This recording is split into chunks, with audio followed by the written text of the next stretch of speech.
What's going on, guys? Welcome to Soniq Sounds, and today we are going to talk about this microphone. This is the Shure MV7. So this is the Shure MV7 microphone, and Shure says that this is for home recording, gaming, and podcasting. And one of the killer features of this microphone is supposed to be that it's both XLR and USB. So let's go dive a little deep into what this microphone's all about. What you're hearing is my signal through XLR going into my Apollo Twin without any kind of processing whatsoever. The SM7B is one of those microphones that's been around for ages. You see Michael Jackson using it, to your favorite cover artists using it on YouTube as well. Now, this is supposed to be the trimmed down version of that. They're both dynamic microphones.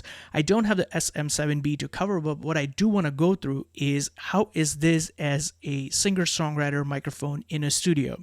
So as I mentioned earlier, this is the sound that you're hearing through my Apollo Twin without any kind of processing. I have the gain at about 60% into my interface right here. Now what I'm also going to do is share some vocal phrases that I've recorded using the Shure USB as well as the XLR, so you guys can hear all of those back to back to see what kind of auto gain, compressor, EQ controls the USB version of this allows. Betty bought some bitter butter, but to make the bitter butter better, Betty bought some better butter. Betty bought some bitter butter, but to make the bitter butter better, Betty bought some better butter.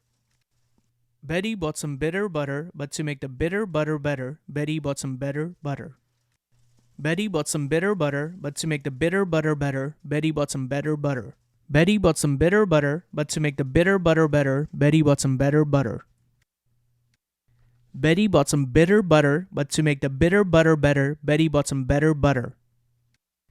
Betty bought some bitter butter, but to make the bitter butter better, Betty bought some better butter. Now, one of the other features of the mic is that it has a headphone output, and that means you can use this for loopback and listening to it. If you're a streamer who doesn't have access to a very nice sound card, all you need is pretty much this. Now, I have a mobile setup, so what I can do is I can take this mic without anything else but the mic and the USB cable, be able to get some really nice audio, record it, and then bring it back to the studio and edit it the way I like. As you can see behind me, I am pretty spoiled with some nice condenser microphones in the studio. However, there is something super nice and sleek looking about this microphone, so I'm not sure if I'm going to be using it as my day-to-day runner or driver for YouTube videos, but I did want to do this whole video using this, so anyone who's interested in buying this, who doesn't really have the budget, can go for this microphone and listen to it and see what it sounds like. And what I'm also going to do is take one of the classic dynamic microphones, and that is going to be the Shure SM57, and let's see what that microphone sounds like compared to this. So here we go. So this is the Shure SM57, and this is a $100 microphone, and this has been a staple. It's a very rigid microphone. It's used pretty much in every studio for drum tracking, and a lot of people even use it for vocal tracking or doing podcasting and things like that, just because of how small it is and how sturdy it is. So let's go back to the MV7. All right, so who is this for? Well, there are two categories. Are you a singer or a songwriter? And if so, do you have $250? Do you need a microphone that can go anywhere without any kind of a sound card? Then this might be a good option for you. But also, do you also have $250 and a sound card already? If you do, and if your sound card is small enough, just get a decent condenser. There are quite a lot of good condensers that cost anywhere from $100 to $200. Let me know which condenser microphone you guys use in the studio as well. Also, the second category is if you're a podcaster or a gamer. And if so, how important are the looks for you? If this is the look you're going for, you have $250, you're not going to go wrong with this microphone.